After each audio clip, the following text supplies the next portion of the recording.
Welcome to Module 6, Closing the Deal and Following Up. This lesson focuses on confirming decisions, this lesson sealing the deal, and staying connected with clients. First, let's review some useful expressions. Final offer is the last price a buyer or seller is willing to accept. Follow-up is continued communication after a meeting or sale. A follow-up could be in the form of an email correspondence, a phone call, or even a message. I'll follow up with you next week. In writing is a phrase used when something is confirmed or agreed upon formally in a document. Let's go over the details. This is a phrase used to review terms before finalizing. For example, you might say, let's go over the details before you sign. If a client appears a bit nervous before signing the contract or sealing the deal, you might reassure them, or let's go over the details one more time and you can ask me if you have any questions. Paperwork is an informal term for official documents and forms.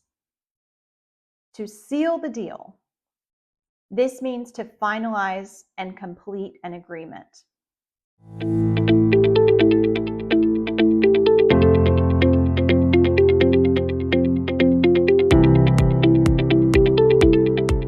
To touch base is an informal way to say check in or contact someone briefly. After your client has successfully purchased or rented their new home, you might follow up. You might reach out with a quick email or message saying something like just touching base to make sure everything is going smooth.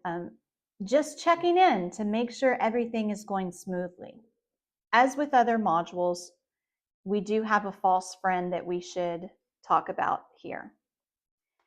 In Spanish, the word cuota refers to the fees.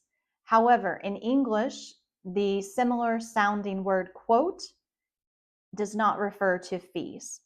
So we don't say community quotes or maintenance quotes. Instead, in English, we say community fees or maintenance fees.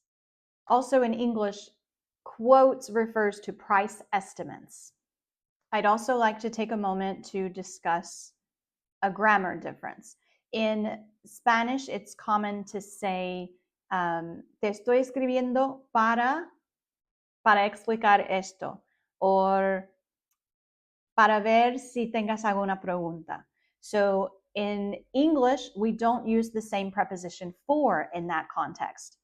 In English, we'll say, I'm writing to check in, or I'm writing to see if you have any further questions. So just remember that. I'm writing to, and then the purpose of your correspondence.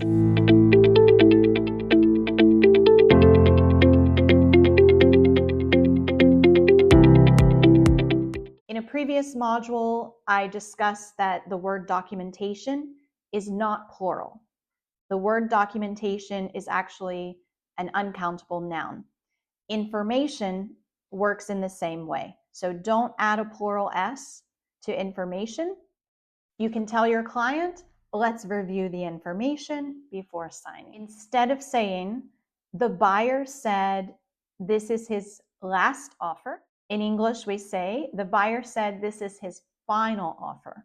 And instead of using the preposition on, please confirm everything is okay on writing. In English, we use in with writing. Please confirm everything is okay. In the worksheet, you'll respond to realistic scenarios and practice keeping professional communication clear and positive.